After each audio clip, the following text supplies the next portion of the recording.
Good afternoon, everyone. My name is Nathan Vasquez. I'm the District Attorney for Multnomah County, and thank you for being here this afternoon.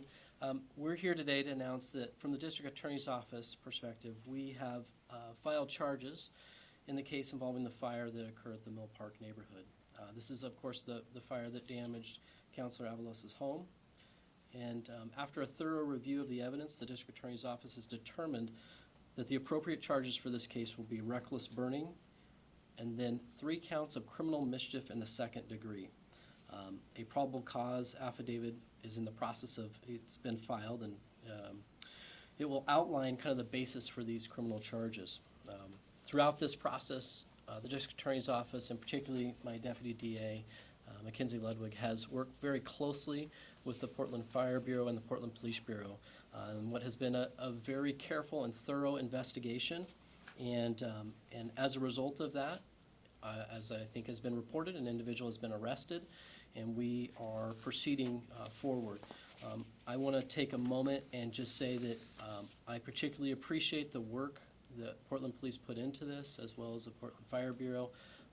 Certainly this is an incident that got a lot of attention from our community, as it should, and I know that it had deep effects on Councilor Avalos. She and I had an opportunity to speak today, and we've spoken a few times here in the past few weeks. And certainly from my perspective, I'll tell you that I have a great deal of empathy and understanding. And if something, I can't even imagine if something happened like this to me and my family. And so I'm so happy that she's safe, and that police have done a very thorough job in bringing this to at least this point of conclusion. And from there, this office will be working through the process to, yes, speak with the victims in the case, and then work this through the criminal process to really seek to hold this individual accountable, and then also look at how do we help this individual through the system to get to a place where hopefully we don't find ourselves in this situation with this individual again. We have today here, we're very fortunate to have Chief Day and our fire chief here. We'll have them speak here in just a moment. Thanks. Chief? Thank you, Nathan. Bob Day, Chief of Police. I want to start by once again expressing our empathy and recognition of the trauma for Councilor Avalos in particular, and also other neighbors that were certainly impacted by this. Also want to thank the patience of all those involved, including our Mill Park community in the greater Portland area, as we have diligently worked through this investigation over the last week and a half. Also want to just really thank the Portland Fire Bureau for their partnership, and in this particular area of expertise, it really is a partnership. They can speak more clearly to the role of their fire investigators, but this was a really hand-in-glove, methodical investigation that was done. The investigators for the Portland Police Bureau that I can speak to put in numerous hours, sacrificed a lot of personal time, canceled vacation to be able to be available for this, to work this diligently through. We were in regular communication last week a couple different times with the counselor's office. Fire chief and I met with her one day last week, and I also know she was briefed along the way by the public safety service area. We take any act of violence very seriously, and certainly the belief or maybe some early on indications of this potentially being political violence was definitely top of mind for us. We recognize the visibility and the role of the counselor in the city of Portland, and certainly consider that along with all the other possibilities that we may be faced when we conduct an investigation. We followed the facts of the case, identified the individual. East Precinct officers were able to take him into custody today, and then Detective Hopper and Fire Investigator Anderson, I believe, were able to gain more information through their interview with him today. So really good work. Once again, thank everybody for their patience and their confidence in us as we move through this investigation, and pleased that we can bring it to a conclusion at this point, as the DA mentioned. And I'll turn it over to Fire Chief Johnson. Good afternoon, everybody. I'm Lauren Johnson, the fire chief, and at the risk of repeating what the DA and the police chief have said, we are thankful that we've come to a conclusion for this case. And I want to thank both the partners that we've got in the Police Bureau and the partners at our county and throughout the city who have kept information flowing in all directions, really, to provide as much information about this case as we could as that time went on and eventually led us up to here today. As Chief Day mentioned, we do have a great partnership with our fire investigators who are working hand in hand with the Police Bureau, and I'd like to just echo the sentiments that they worked around the clock to provide a resolution to this case, and we're thankful for all those that work behind the scenes. And again, just really express our condolences to those who were affected by this incident and want them to know how important it is to us to continue to work to keep their community and all of Portland safe. Thank you. As I had stated earlier, I had an opportunity to speak with Councilor Avalos, and she asked that my office read a statement that she prepared. She was certainly invited to be here today as well. And the last thing I'll do is just echo the sentiments of the working relationship, as I've personally worked with these particular investigators, and they do excellent work for our community. If it's okay, can we send the statement, or do you want me to read it? I'll read it just because she asked that it be read. So if you'd like, I'm happy to read it. Okay, thank you. I didn't bring my glasses. All right, can I have it back from you then? Yes. All right. Thank you. And I believe that Councilor Avalos will send it out as well. This is the statement that was sent to me today from Councilor Avalos. After speaking with District Attorney Vasquez this afternoon and learning more about the arrest of Vasquez Locust, I have a clear understanding of what happened and the conditions that led to the fire at my home. I'm still learning about Mr. Locust and don't want to speak about him as an individual yet, but I do hope to connect with him when the time is right. I want to thank the investigators for their careful work, and especially DA Vasquez for taking the time to outline what options exist to ensure Mr. Locust receives the help he needs.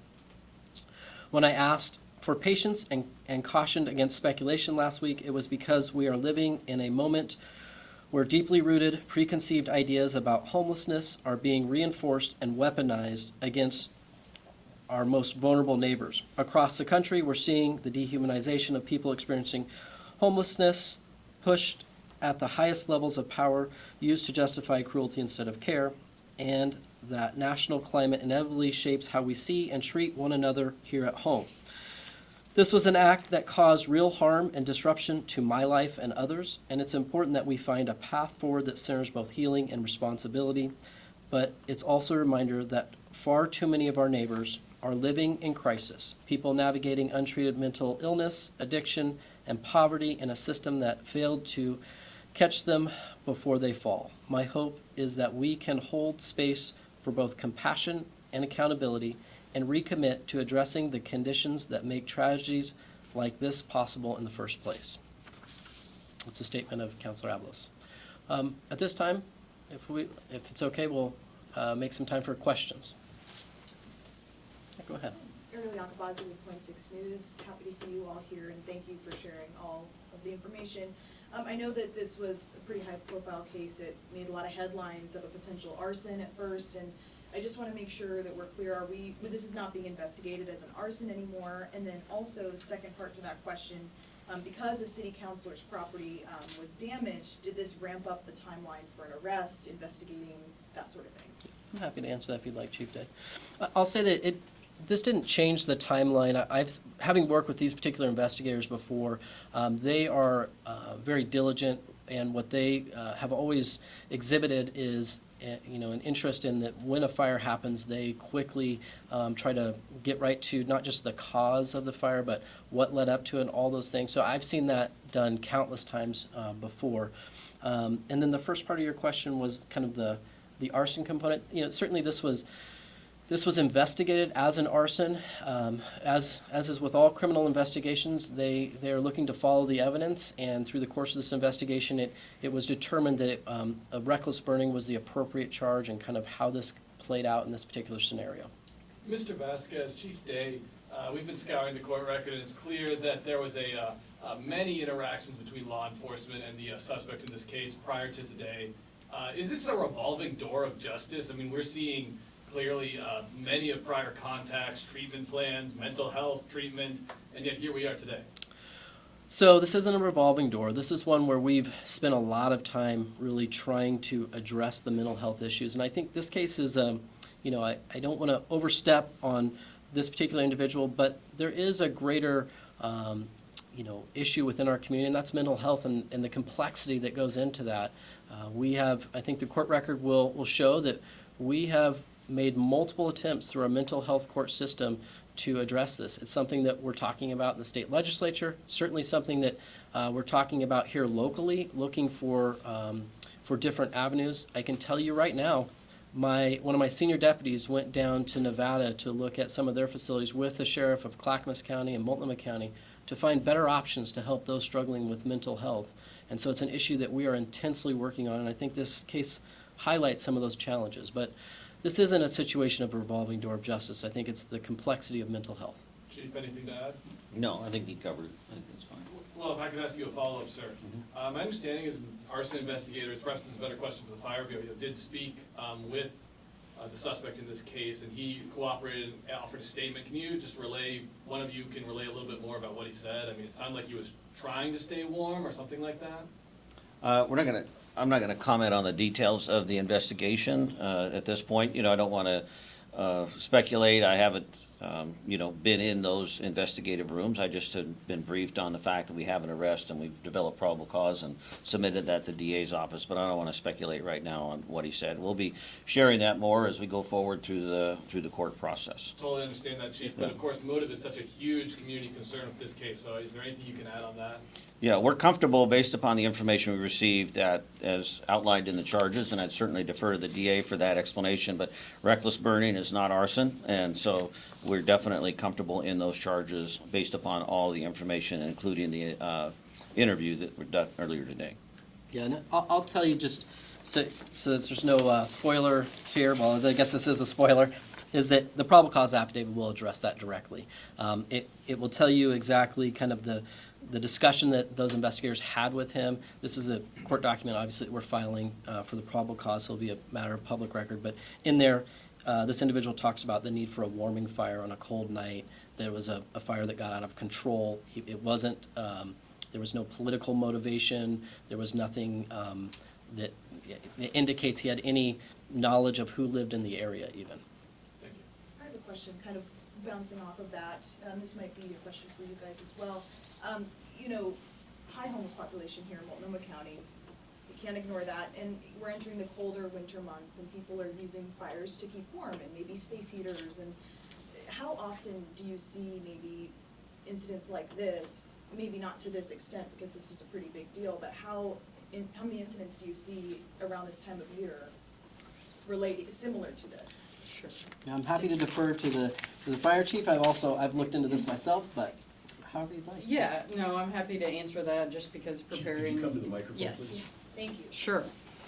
So we look back at last year's fiscal year and almost 3,000 reports, so 2,969 fire reports that we looked at. Roughly half of those were associated with maybe a houseless population starting a fire or using a fire in one way or another. So that's almost half of those. And of those, we sustained 10 civilian injuries and 1 death, and about $3.12 million in damages were associated with these events. Most of those things are fires that are started in rubbish, trash, or some kind of waste fire. Okay. Thank you. If you want to bounce off of that, whatever you want to say to that. I mean, I think that really speaks for itself in the sense that we have been talking about immensely within the city what to do in this situation, and I know that the mayor is obviously very concerned, and this office has expressed its support with the idea of we want to get people off the streets, into shelters, into a safe living environment where we don't have these situations with these fires. I would say that when I hear those numbers of well over 1,000, it's shocking, and I think for this community, no one wants to see people that are living in a condition where it's so dangerous, particularly when we're talking about tents, cold, severe weather. We want to see people get into a healthy and safe condition. When it comes to a situation where someone maybe is witnessing somebody burning something or recklessly burning, how should that person approach it? Should they contact police or should they contact fire department? And how's that? Yeah, I mean, since we're going into this cold season? I'll grab this one. It's just, it's a 911 call, and they should request, you know, a fire response. I know the 911 operators do a great job of kind of filtering through and making that determination, but when we're seeing fires out there, and I get emails, contact about it, and we direct people to have a response, because we want to make sure that that doesn't get out of control and get to a situation just like this, where, you know, people's lives are greatly harmed. Anybody else? Going, gone. All Thank you, right. everybody. Thank you. Thank you, everyone. Thanks so much.